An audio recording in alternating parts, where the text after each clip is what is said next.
Hello friends, and welcome to episode 1 of Sins of the Father. My name is Jackson Chandler, and I will be your dungeon master throughout this adventure. Sins of the Father takes place in a world created by myself, as well as the rest of the cast on this show. And it begins on the continent of Colvira, one of many wonder-filled lands within this world. Keep in mind that the heroes of this adventure are children on the hunt for their missing fathers, and their stats have been tweaked to represent their young age. We're glad to have you along on this journey, so sit back, relax, and enjoy the show.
Hello everyone, and welcome to the first episode of Sins of the Father. Yay, woohoo. Insert applause. Yeah.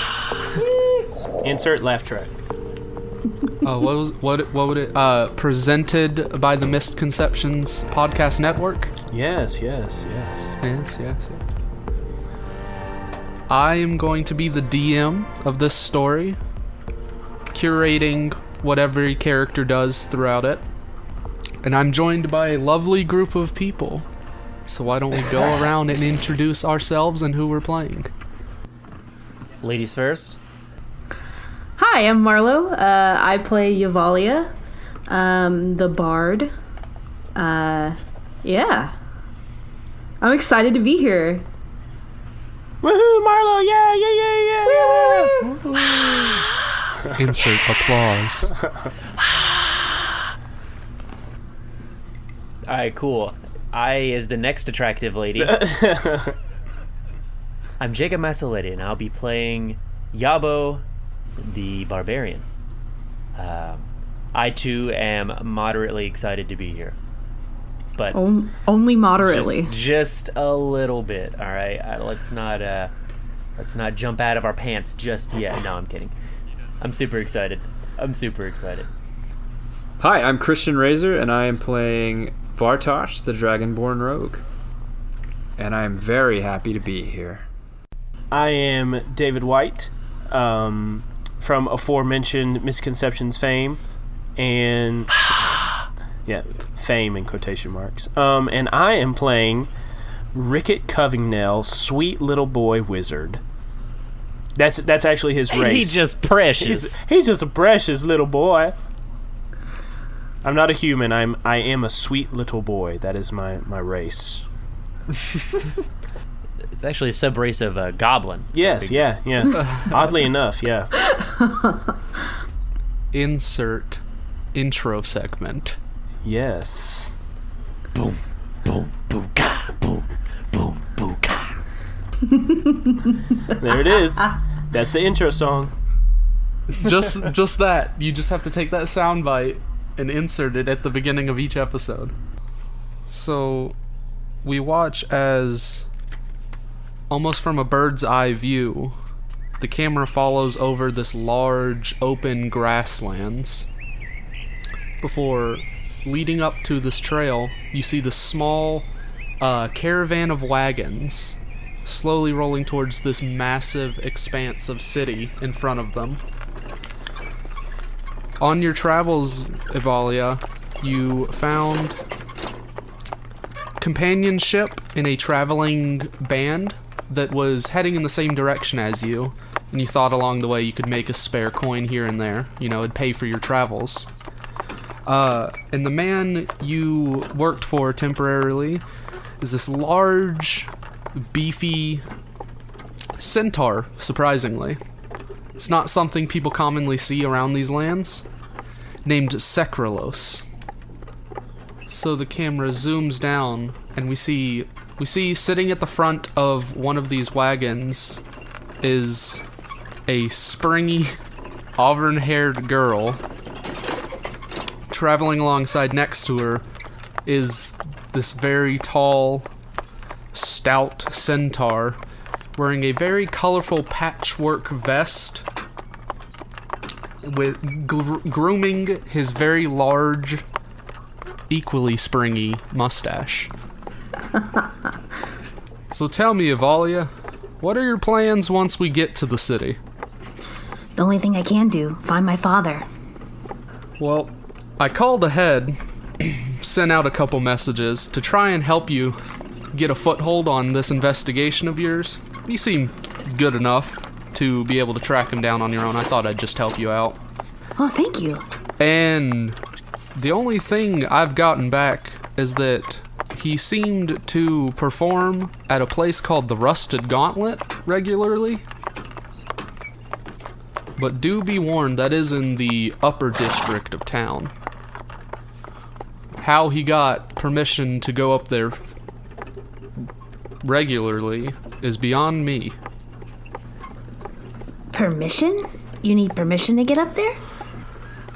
Things are quite different in Haravel than they are in most other places around this land. You see, the more,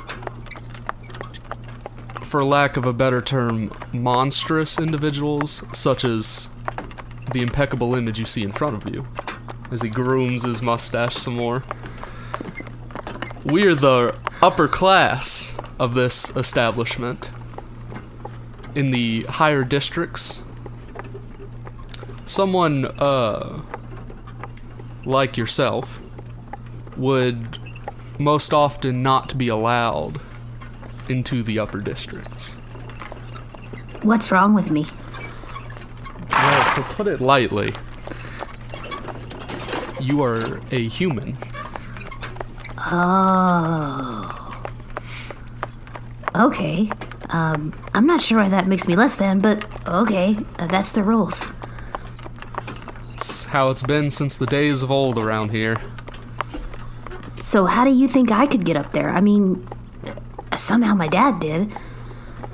Well, And I gotta figure out more about this, so, yeah. well, I'm sure someone with a reputation like your father would easily be able to win a favor from a person here and there. He'd open the right channels to have free access. Can you help me get there? I could do that, but I would be sticking my neck out. And if you caused any trouble, just know it would come back on me. Oh, I'd never cause any trouble. Now, I hope you know, telling a story to a storyteller doesn't work out in your favor. If my dad got hurt, or someone did something to him, or he's just being a jerk and being gone, I have to find out. He kind of grumbles to himself and flips through his private journal that he always keeps tucked into his vest. I guess I do owe him a favor. I've performed with your father in the past, yes. Why didn't you tell me that? She kind of huffs and like turns, like crosses her arms and pokes her lip out. Now, no need to get upset. Just know that whatever's said once we get to the city You better have some thick skin. People don't take kindly to strangers. Call me an armadillo. I got thick skin. I don't know if an armadillo would be like a... Oh, well, go with it. It's canon. It's canon. Armadillos exist. Hashtag And when he says it's yeehaw. canon, he actually means armadillos are weaponized as cannon ammunition. There we go. Yeah, that is canon. Armadillos are canon. So you kind of continue to, in your grumpy state, make small talk to pass the time with Sekrolos as you continue traveling forward, and you crest over the top of a hill. And this is your first time seeing Harville. It's just this massive, covering the horizon, sprawling complex of just buildings that it seems very flat near the bottom, with just small little outcroppings of buildings here and there, interspersed. And then you notice that around the center of those small buildings is this large, massive, ancient tree trunk that seems to go almost into the clouds. And you see attached in various places around this tree are these rings that seem to be protruding out of it with more buildings, fancier, more elaborate. And you see these large chain railings going up in various spots around the tree. And you see these, in the distance, large metal boxes, you want to say? Slowly moving up or down between the different regions of the tree. Whoa. That's Haravel? Yes, ma'am, it is. It's a wondrous sight the first time you see it. Oh my god. That's amazing. I can't wait to go. This is gonna be great. And then we get to go up there? Is that the exclusive part up there? Yes, it is. Oh wow. This is gonna be a lot of fun. Now, before we get in there, just roll with it, okay? You know we like to tell stories and act out plays, correct? Of course. So, I'm going to need you to play the part of a character for me. How exciting. And he kind of takes a small costume hood from the caravan you're riding with and pulls it over you and tightens it and pulls the hood up. He's like, and then he pulls out a small little makeup kit and he starts applying the makeup to your face.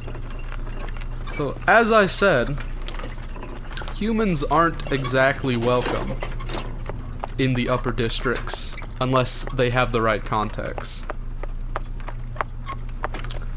I hope you know what that means, because you are not going to be a human.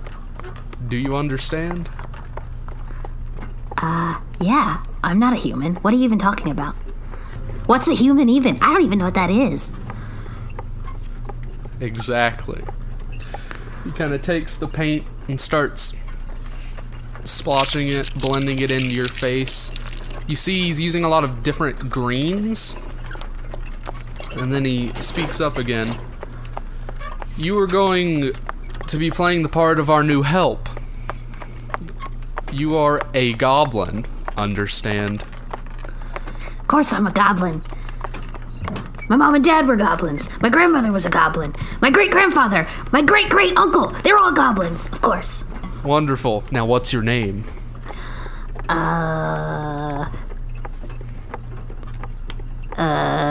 Goblina? The goblin? It's an interesting name.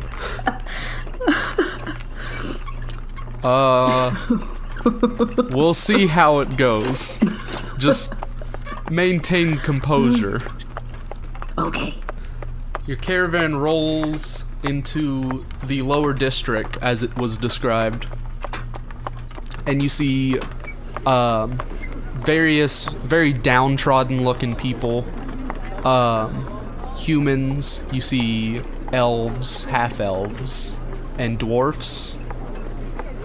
Spattering of gnomes and halflings just kind of making their way through the fields, into the different slums. You see off in the distance there's a large dock where a number of elaborate ships are stationed. And weaving your way through the muddy paths, you get to a more refined cobblestone road leading up to one of those same large metal boxes that you saw moving throughout the tree. And in front of it, you see they look almost like statues. These giant, motionless, metallic effigies of different monstrous races. And you see lining in front of them are these much smaller but still made of that same metallic feature. Almost, it's the first time you've seen them. They seem to be living, moving statues almost. They have these large green glowing orbs where eyes would be, and you can see big almost like a steam vent in their chest, just with blue like mist pouring out of it as they patrol and march and just stand in front of this elevator. You see the caravan stops as the first wagon gets up to the front, and you watch Sekrelos walk up to the front of it and begin talking to a very large, gray-skinned, large, toothy grin of an orc. And you see, in a very quick fashion, the exchanging of a coin purse between Sekrelos and this orc before he waves back and the wagon makes its way into the elevator and starts. This is very unnatural to you. You see just this large metal gate slam down, and you can feel the movement as you watch the ground disappear, and you see the sky getting closer before it goes pitch black. And then, out of nowhere, a burst of sunlight as the gate slowly starts to raise, and you're in a much brighter, well-kept, very regal-looking city square. And the wagon pulls out, and the caravan continues on for about 10 minutes, weaving through the land. And you look and you see, you don't see actually any of the humans, dwarves, half-elves. You begin to see a smattering of goblins, a couple of dragonborn, some tieflings, and one or two giants marching around through the town wearing normal everyday clothing, some of them running vendor stalls and whatnot, before the wagon stops in front of this very elaborate, you just feel the atmosphere and you can hear it of just cheering and clapping as you look up and you see this large plaque above the doorway of this building that depicts a very old, rusted gauntlet. Sekrelos walks back to your wagon. This is your stop. It's been nice having a companion on the road who's fresh to the group. Thank you for everything. When I go in here, I gotta pretend to be a goblin, right? I mean, I gotta not look like a human at all, because it's definitely what I'm not what I am. how do I ask about, Latalio? She looks awkward because she just said her dad's name. He kind of chuckles. It shouldn't be that bad in there. They're a very welcoming group. And if all else fails, you can always just go look at the public records to see if he's been through here. Oh. Public records. Where are those kept? It'll be further down in this district. It's called the Braithwaite Library. Oh, okay. Thank you. I can't thank you enough. Really. Well, there is one courtesy a bard such as yourself can do. When you finally become famous, tell a story about me. Springy mustache and all. He kind of steps back for a second, giving this big grin as he hoists you off of the wagon and sets you down. It's about time for us to keep moving, though. She gives a little, like, fake salute, 2-finger salute. Thanks again. She, like, bounds off toward the rusted gauntlet. So as you get up to the rusted gauntlet, you make your way in, and you were just immediately overwhelmed with bright lights, music, raucous laughter, and cheering coming throughout the entire tavern. And you see just lines of people running from the bar to various tables scattered throughout this immense building. And you watch as there's a troupe of goblins actually performing on the stage. Ivali is going to head to the bar first. You walk up to the bar, you elbow your way through, keeping your head down, and you see the person you make eye contact with behind the bar is this very large, wrinkled, reptilian face, large shell on his back as he's just rubbing down and cleaning the counter. What do you have? I actually had a question. What is your question? I wondered if, Latalio had been here recently? Another one of his admirers, I see. Oh, nothing like that. No. She just kind of like looks frantic and like waves her hands in the air. No. It was just a joke, I'm sorry. He is rather known around these parts. It has been quite a time since we've seen him, though. Oh, really? How long? The last time he performed in here was about a month ago, actually. A month? We've heard talk that he may have moved on. Wasn't enough action here. Any idea where he moved on to? There were rumors that he purchased voyage on a certain ship that left out of port around a month ago. I believe he said it was called the Worm's Wife, I believe. The Worm's Wife. Is there anybody who would know anything about where that ship went? Most of the ships that come through here, if they're conducting official business or transporting passengers, have to provide a copy of the logs to be put in the local archives. Archives. All right. Last time you saw Latalio, did he look okay? I see no reason why you wouldn't be okay. A gaggle of people followed him wherever he went, cheering his name. Many an admirer stopped at our place. trying to give him gifts, politely refused. She kind of looks like distant-eyed, like, that's the life. And she nods. Thank you so much. I'll be going now. Thank you. She turns and hops out of the bar.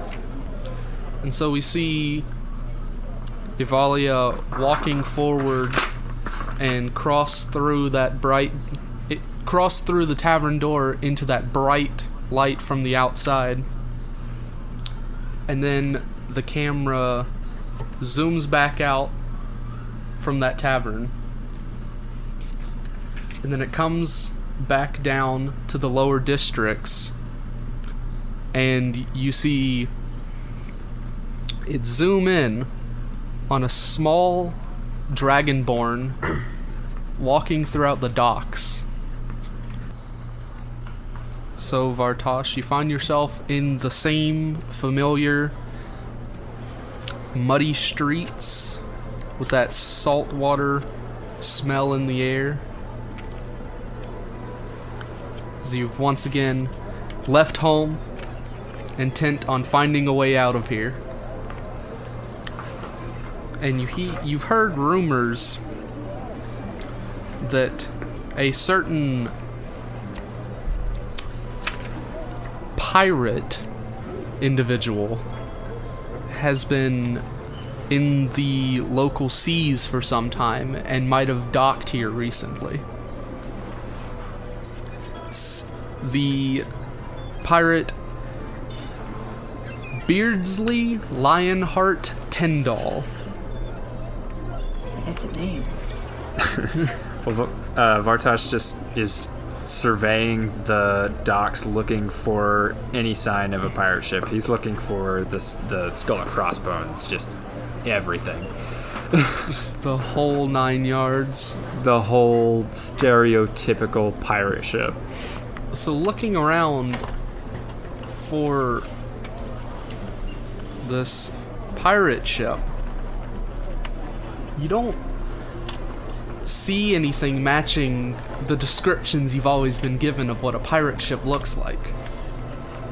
And the specific one you're looking for is Lionheart's vessel, the Gilded Gorgon. So he goes just to the nearest person that he sees. Excuse me, sir, I'm looking for the Gilded Gorgon. Do you know where it's docked? You stop this very exhausted looking human who kind of jumps back for a second when you stop him. I haven't really heard of anything like that. But there is one new vessel that's been catching people's eyes farther down in the docks. Just look for the red sails.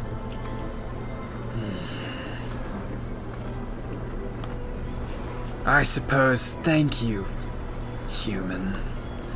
And he walks off towards the sails. Kind of like gives a quick nod and hurriedly runs down the street to whatever job he was doing.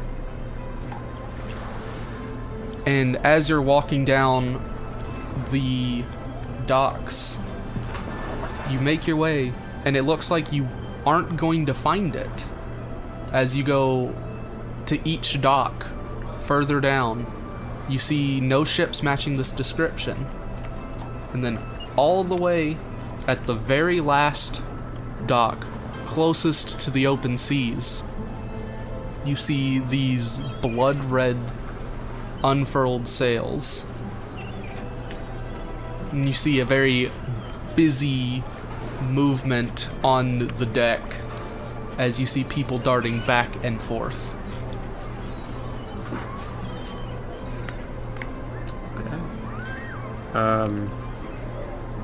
I run right up to the dock that it's ported at and just kind of look around excitedly. Yeah. You look at it, and it doesn't look like anything you've ever heard of. Most of the pirate ships have always been described as, dark, very discreet, hidden from what people would suspect. And in this one, you see very lavish gold gilding along the sides of it of waves. You see atop the masthead this very ornate golden Medusa head, almost bleeding into those golden waves on the sides of the ship. Nice. I'm gonna yell out to whoever I can see. Is this the Gilded Gorgon? Is this Beardsley Lionheart Tyndall's vessel? And then you just feel this heavy presence behind you. And just this deep, bellowing voice, "Who's asking?" I turn around, what do I see? You turn around and you see this very fur-covered bestial face.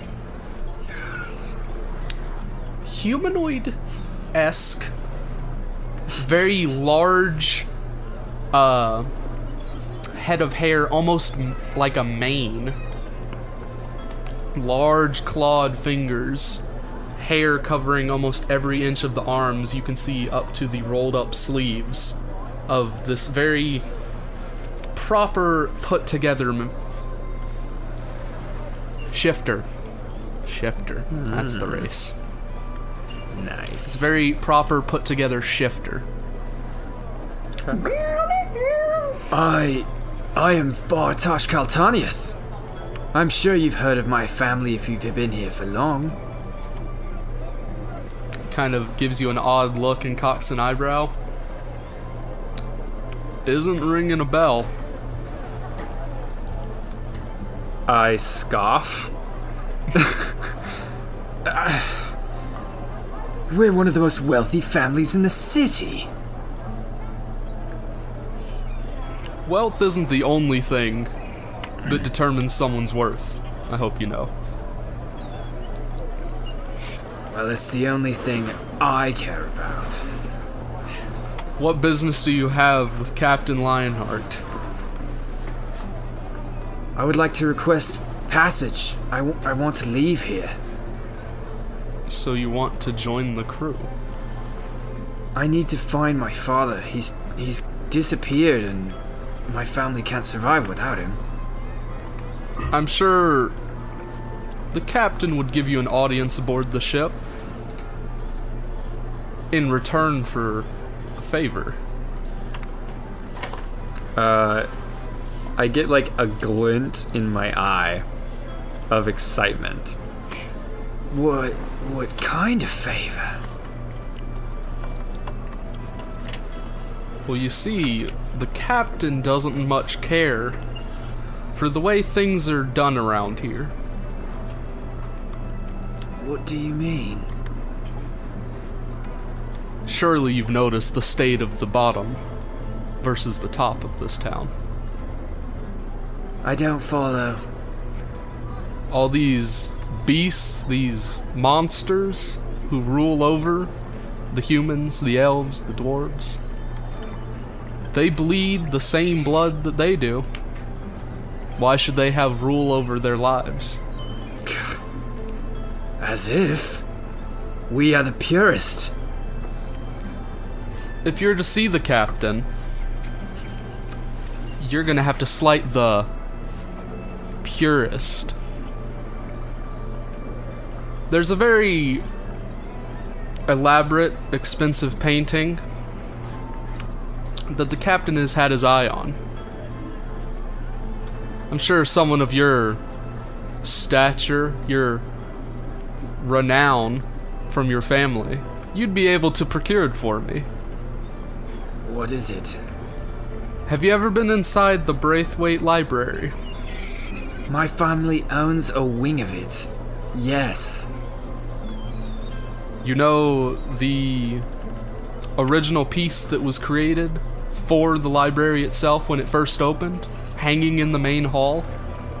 So you want me to steal the Siege of Costavella? If that's what you want to call it, sure. No problem. I'll be back later today. We'll see about that, won't we? And the large man walks past you and begins to board the ship.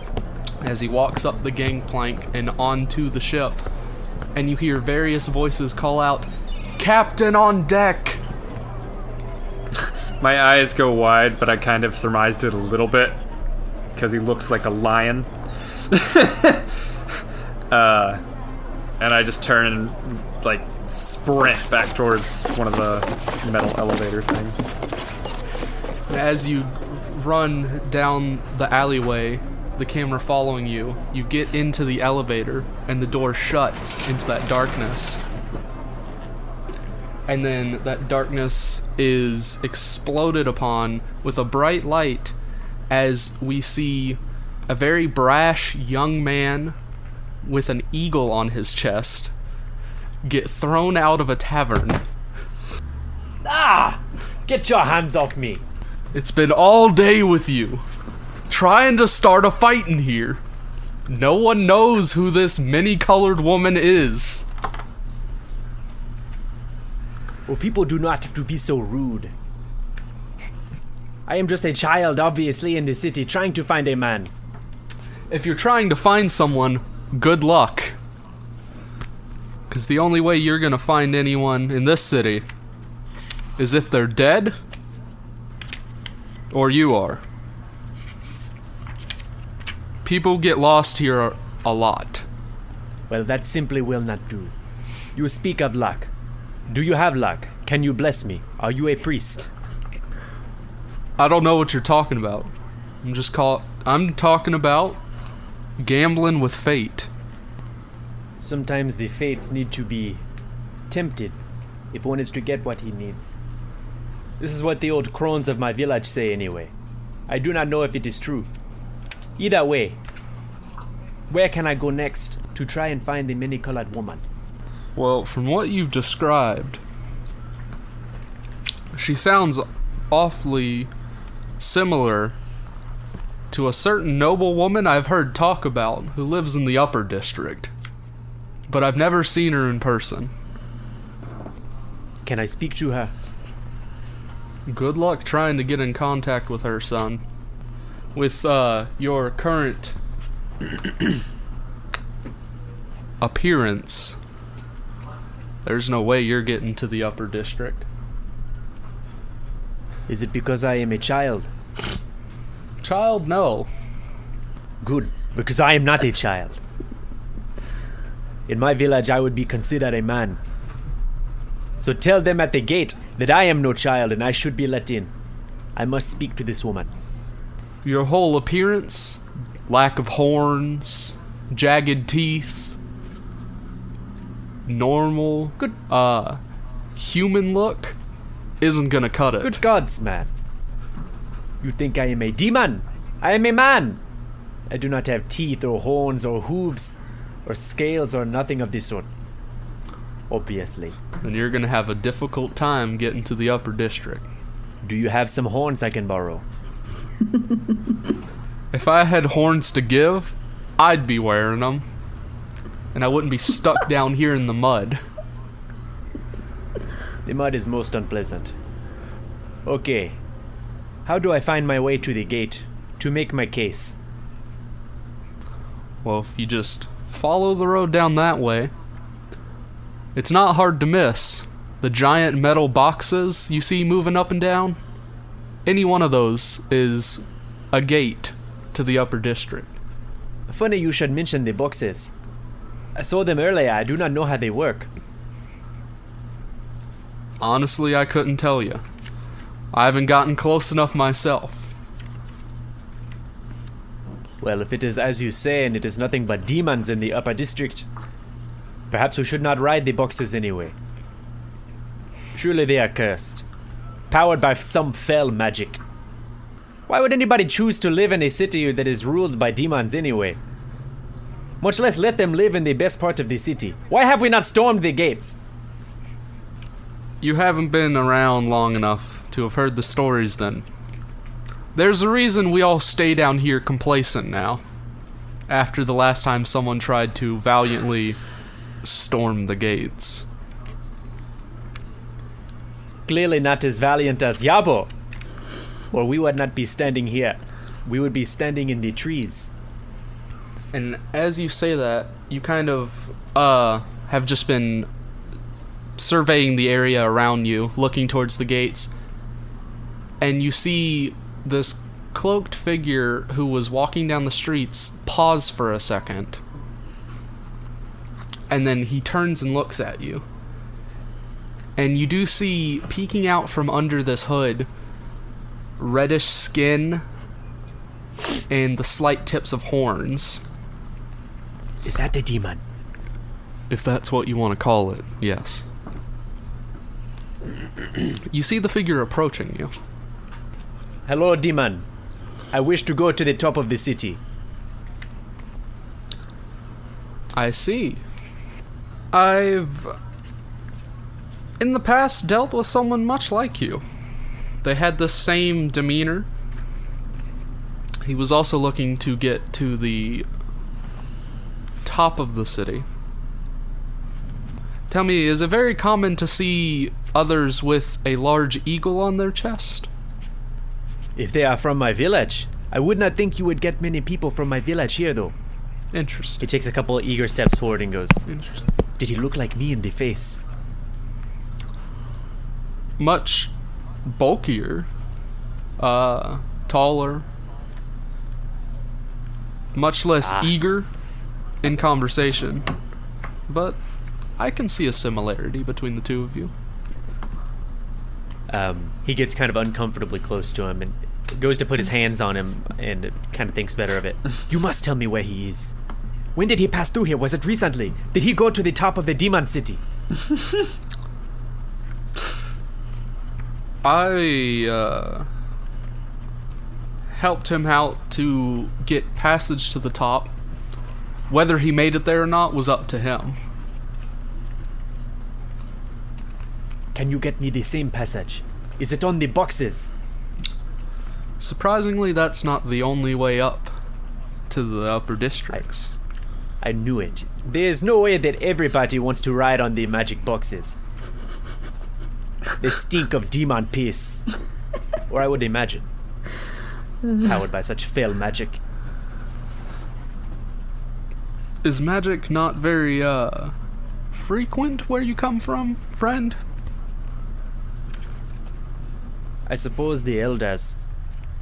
They carry some sort of power from the spirits. I have never had much of a grasp for it myself. But I have seen it in action. What I have not seen is floating metal boxes in the sky that go to a demon city. This demon city is the same as any normal city. You know, it's just people trying to live their life, albeit at the expense of the lesser folk who live underneath. I think for now we will table the idea of an uprising. I need to find my father.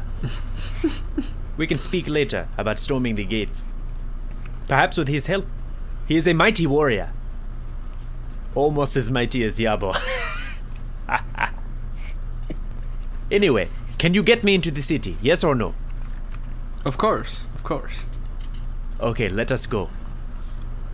And he leads you forward through these very off-beaten roads and paths, winding through different alleyways, cutting across streets.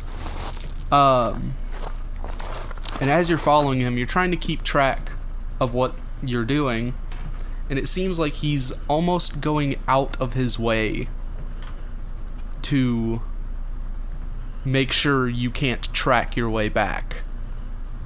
Can I try to keep track of the direction that we're going? Yes, you can. If you would like to roll a survival check. Is this the first This roll? is the first roll of the game. Yeah! God. Yeah, Okay. first roll, first roll. It's either going to go great or terribly. It will go... moderately, a 10. A 10. So, just in the back of your head, using your tracker instincts, you you are able to keep track of, I'll say, the first half of your journey. Because Start to get lost after that. it takes you about 10 minutes of just winding back and forth through different alleyways. Shit. Me personally, as a human, like in real life, could never do that, so I'm not too terribly disappointed. Before you come to...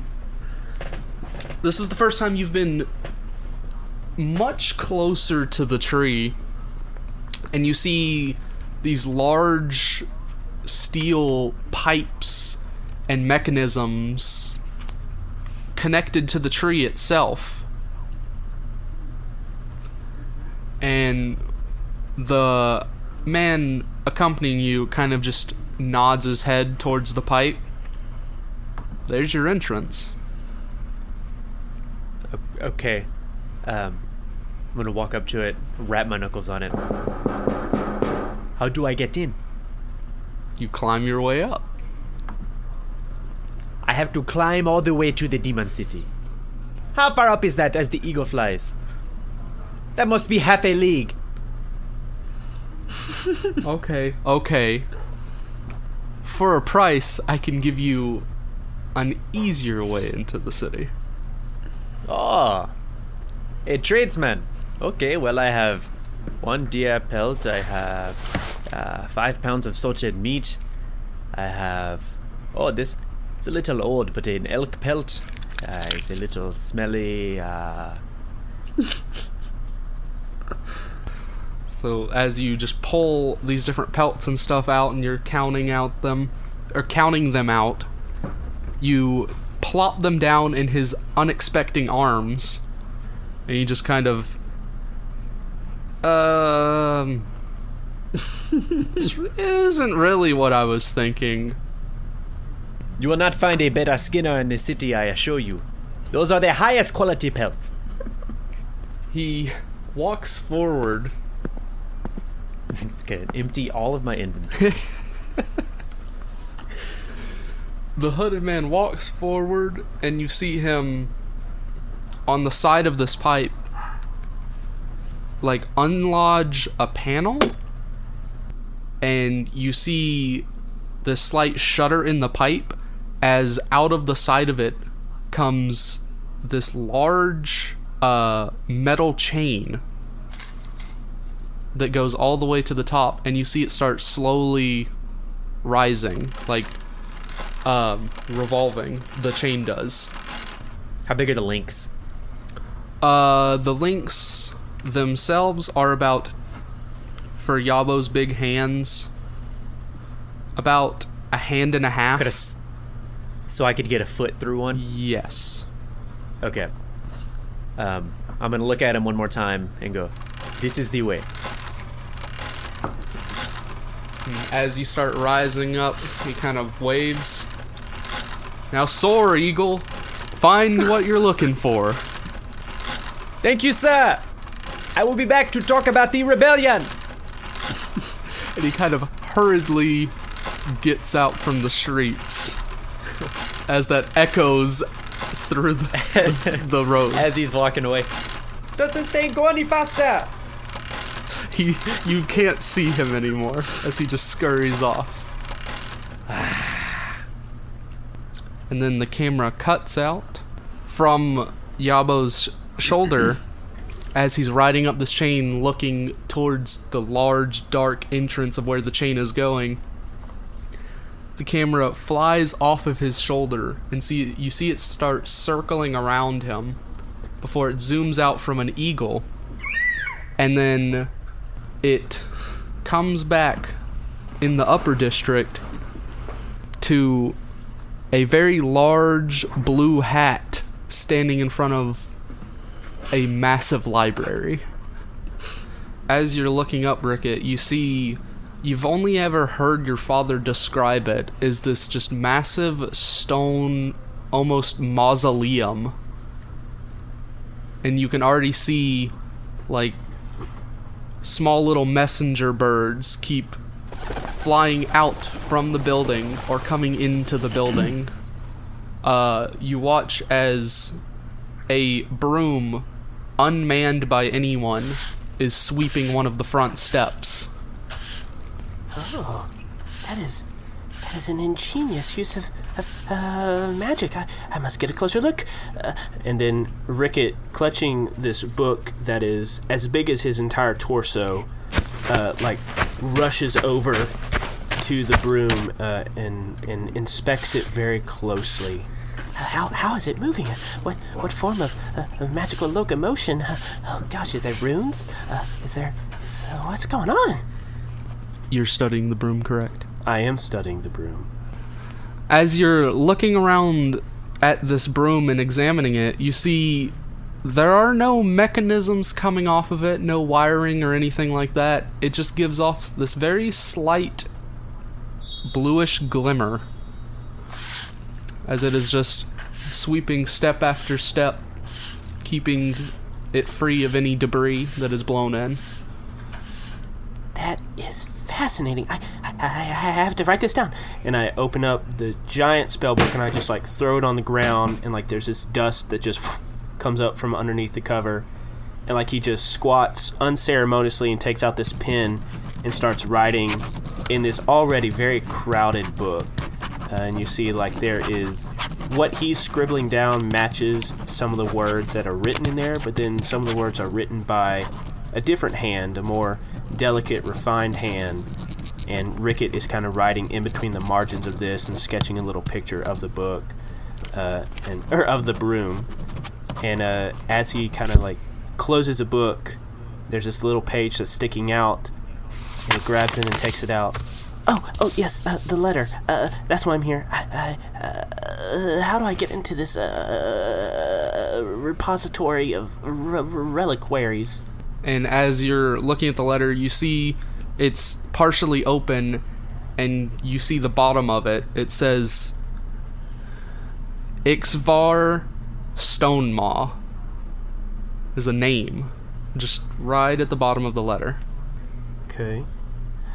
Do I see the main entrance of this library? You do. It's just a very large, towering set of doors at the top of the steps. Okay. Holding his spellbook tight against his chest, Rickett will approach the doors and try to push them open.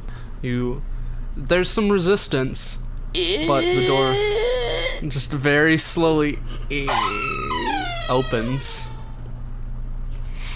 And you walk into just from floor to ceiling, you see nothing but books.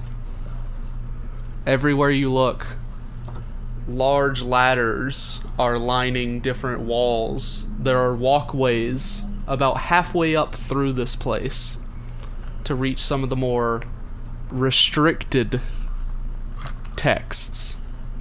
Rickett takes a beat to just take in the amount of knowledge that is contained in this building, and his little circular glasses kind of fall down his nose, and then he pushes them up with a finger. This is amazing. This is far surpasses anything Father had in his library. This is incredible. I could spend years here just reading all these books, learning all there is to know. No, but I have to stay focused. I must find Father. I must prove his innocence. Assistance, please. And he just starts walking out with a finger held aloft and one hand still on the spellbook on his chest. Assistance? You see this small little golden cube-like creature with very mechanical whirring cogs and stuff and small little tiny legs kind of waddle up to you. Hello. Who are you? And it just stares at you. Yes, of course. I'm being so rude. My name is Rickett Covingnell, of the Covingnell family, of course. And I stick out a hand toward its cubic shape. It's very small, little tiny clockwork metal hand just kind of listlessly raises up and touches yours. Oh, fascinating. Do you mind if I sketch you? Its hand just kind of lowers, Once again, and it just stands there blankly. he opens up the spell book, throws it on the ground, and squats and just starts sketching out, and occasionally like picking up the spell book and like moving it to one side and sketching the runes on that side and then sketching and going around. It's slightly difficult to do that. As you move around it and set the book down, you can see it starts to like turn and look at you. Oh, this is awkward. And you kind of take a minute to like grab it and just yeah. slowly turn it to readjust it back to its normal position. Yeah, if you could please just rotate, just like so. Yes, a couple of degrees. Yes, thank you. And once that is done, he closes up the spellbook. So you finish the drawing, you pick up your spell book and close it, and this small little creature is just staring at you. Oh, yes. I did call for assistance. Are you an assistant? It kind of just nods its head, Oh, excellent. which is its entire body. Excellent. So, in my letter, was the letter written by Ixvar Stonemaw? Yes, it is written by Ixvar. Okay. So I have received this letter from a close companion of my father, Ixvar Stonemaw, and I was instructed to come to the Braithwaite Library. So if you could please kindly assist me in that regard. You see it kind of standing blankly staring not at you for a second, and then it grabs at your sleeve Oh, okay. and just starts walking. Oh, okay. This is fine. I'll do this. And it takes you up one of the spiraling staircases in this central room before taking you into a much more secluded private area where you see back to the door is this large towering figure as the small assistant that has been dragging you along just kind of stops and lets go of your sleeve and then begins to just wander off. Oh, thank you for your assistance. Excuse me. You see this large, lumbering individual kind of leans over and stands up, turning around. This, from talks with your father and studies that you've done, this individual is a hill giant. Oh. Regal and pristine looking, in very large robes. As you take a minute to think, how much fabric did it take to make those? As he adjusts these very small reader glasses and squints towards you. Yes. Oh, hello. My name is Rickett Covingdale, of the Covingdale family, of course. And I was sent here by a letter from Ixvar Stonemaw, and I'm the son of Rickard Covingdale, of the Covingdale family. Of course, I've already said that. But I was needing assistance. He kind of slowly starts lumbering towards you, very steady, paced footsteps. Oh, please don't step on me. He leans down into your face. Hello.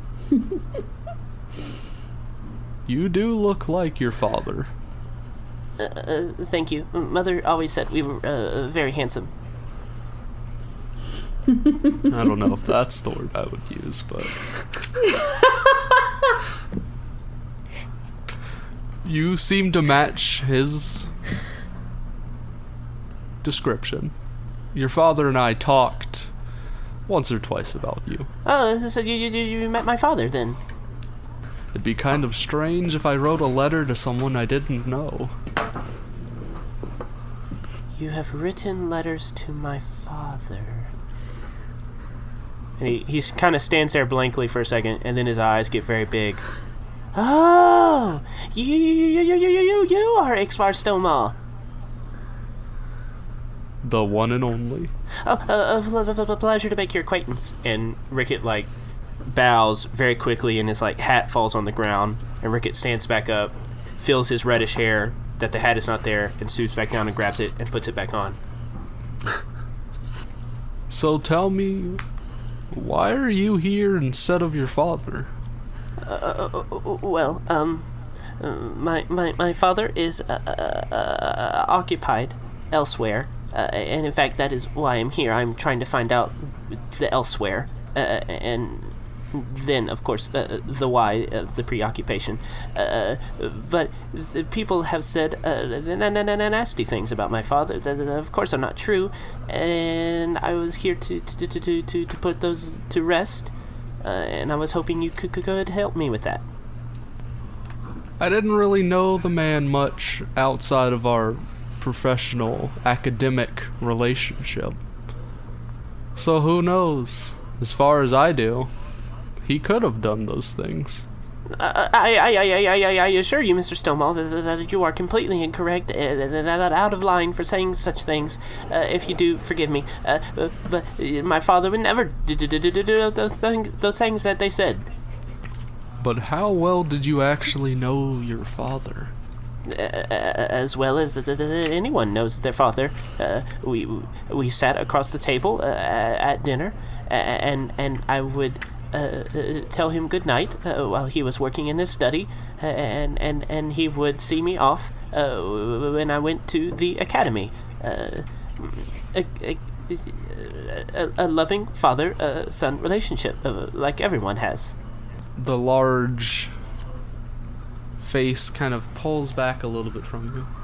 So this is what he was talking about. Interesting. What? And he kind of picks up a journal and starts scribbling something down in it. Puts it back into his coat. I'm assuming if you're here, then he hasn't come back yet. No, sadly, no. There were some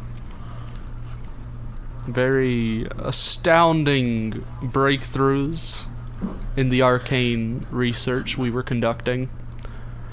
In our remote contact, I believe he said something about possibly having to charter a ship. A ship, you say? Pray tell, what kind? That's all the information I know. Oh. You could always check the records room. Maybe you'll find what you're looking for in there. Oh, excellent. If you could just point me in that direction, I'll continue my investigation. It kind of walks you over to the very large doorway you came into this room from. So you're gonna take a right, go past the necromancy art room. Oh, okay. Down the spiral staircase. Of course. Past the thaumaturgical arts room. Oh, yes. And then the records room will be right there. Yes, of course. Don't you just casually drop in necromancy art room? What is that? I gotta go there. Yes, of course. Simple enough instructions. Thank you for your time, Mr. Stonemaw. And he holds out his hand to shake Mr. Stonemaw's hand. Stonemaw kind of reaches out for a full hand and stops, and then kind of one finger sticks it down. And he grabs like the tip of Your the hand, finger and then just shakes it. your hand cannot even wrap around in a like proper handshake Yes. because of how large his fingers are.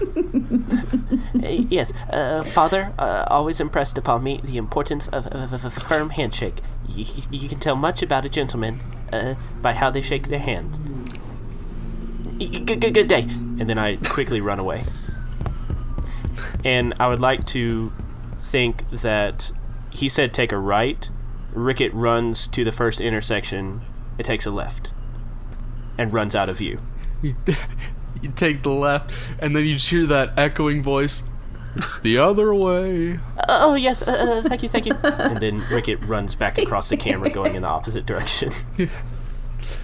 And as the camera seems to be following you almost alongside the walkway, you stop for a second in your hurried run, and the camera sees...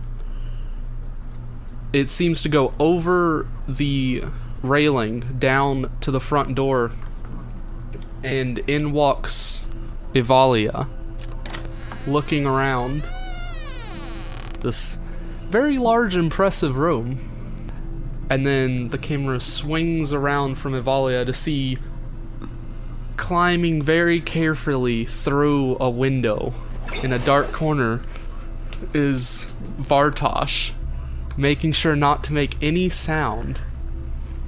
And then the camera swings back to through the floor as you see rising up into the center, through the center of the chambers, this large chain that's moving upward as Yabo comes up over and steps foot on the floor of the library. Ah, hello. You do not look like demons. Yeah, Evalia's still got the goblin paint on though. Are we fooled by this goblin paint? Yabo, roll a perception check. Are you trying to hide your face, Evalia? Get the hood up, but not particularly. I'm a little bit in awe of all the books. Okay. A 13. It's very peculiar why this girl has green paint on her face. You look like you need a bath.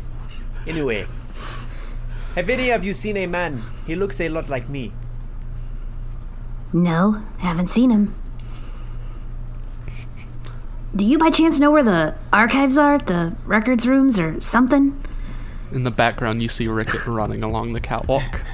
Yeah, running in the opposite direction he was going in previously. You there! You there! Boy! Yes, me? Where are you going? I think to the records room.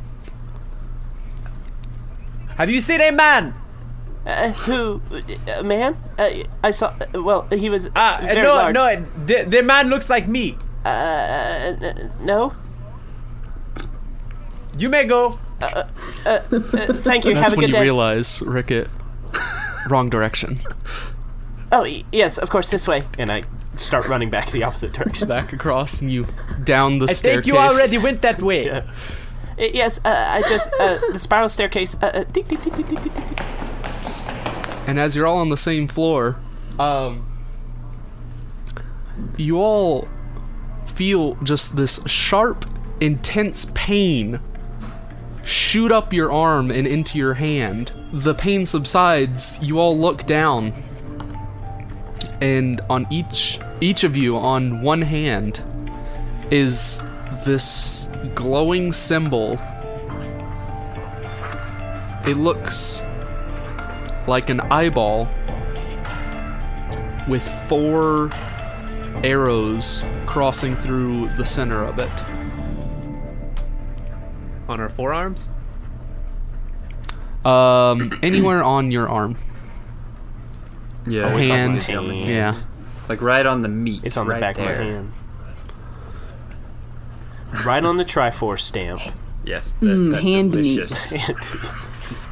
Hand meat's back on the menu, boys. And it is hand meats back on the menu.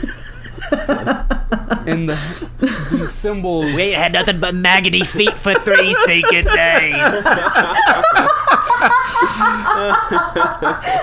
And as you all look at each other and you see the same matching symbol is just glowing with this intense arcane energy, you realize something's not right. Guys, something's not right here. You humans did this! I'll call the gods! You're not calling anyone. Quit your yelling. I'm a goblin, thanks. Hadou. Where's that voice coming from? Is he? Can I still see Ricket? Oh yeah, you guys can see Ricket. Yeah, I would think. You there? Yes. Boy! Yes, me. Of course, me. Do you have this eye? And I show him my arm. He looks down at his hand and sees the eye and looks over. Mayhaps? Did you do this to me? No. That was not me. I promise. I turn away from him. We need to get these eyes off of our arms. Clearly, I am not a man who is afraid of tattoos, but I like to choose the tattoos that I have. Has anyone ever seen this symbol before? She's like holding her hand out, and like obviously her hand is a different color than her face, but she's still going with the goblin thing. Nice. Anyone who wants to try and discern what the symbol is, roll an Arcana check. Yeah, boy. Oh boy. Yabo is now not concerned with that. He's trying to scrape it off with the sharp side of his axe, but all he's doing is shaving his arm. I rolled a 1. I see. Nice. An 18. Ricket, haven't heard of this particular symbol, but from your studies and stuff, it sounds like a couple of legends, almost bedtime stories that your father used to tell, sitting around the fire, of those whose destinies were entwined and would be marked. And they would be the saviors of the world, or the end of it. Oh my. This is. Ricket passes out. End of episode. Oh my gosh. Oh man. Thanks for listening to this week's episode. The next episode will be released right alongside this one. Don't forget to follow the Sins of the Father page on Facebook or on Twitter at Sins of the Pod, where you'll be able to keep up with all the news and announcements we have planned for the rest of the show. We do have an email if you need to contact us. It's misconceptionspod@gmail.com. All of this is possible thanks to the support of our viewers and friends, so if you'd like, we do have a Patreon page set up in the description below if you want to go and feel generous enough to give us monetary value every month. Or even just sharing our show and leaving reviews on sites such as iTunes will help out. And don't forget, if you leave us a review on iTunes and then screenshot or copy your review and send it to misconceptions@gmail.com, you'll get a decal from us at the Sins of the Father crew. Sins of the Father is an actual play podcast using the Dungeons & Dragons 5th edition role-playing game by Wizards of the Coast. The Sins of the Father theme song was composed by Aaron Wharton. You can find more of his music at aaronwharton.net. Sins of the Father is a part of the Misconceptions Podcast Network. That about covers it for this episode, guys. Thank you for watching, and as always, keep rolling crits.